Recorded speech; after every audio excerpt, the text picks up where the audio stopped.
77% tal-Maltin jaqblu li fl-iskejjel għandu jkun hemm lezzjonijiet u materjal b'informazzjoni dwar id-diversità marbuta mal-orjentazzjonijiet sesswali differenti fosthom anki dwar l-LGBTI.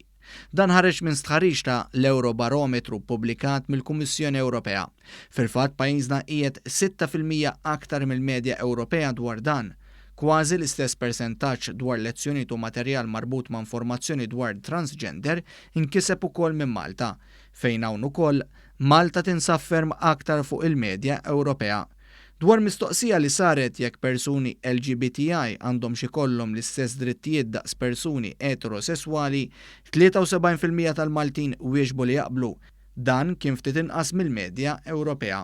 Imbagħad Malta ġiet l-ewwel f'dak li għandu x'jaqsam ma' rikonoxximent legali tat-tielet ġeneru.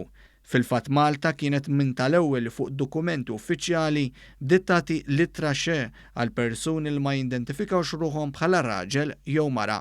Interessanti wkoll li kważi 3/4 tal-Maltin jaċċettaw politiċi li jkunu LGBTI, 9% aktar mill-medja Ewropea.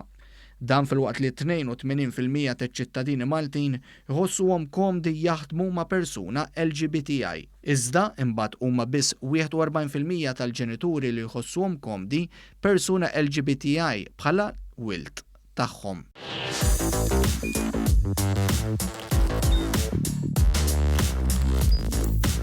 Idħol fuq one.com.mt u hemmhekk tista' tara l-programmi kollha li jxandru fuq One permezz ta' One Play.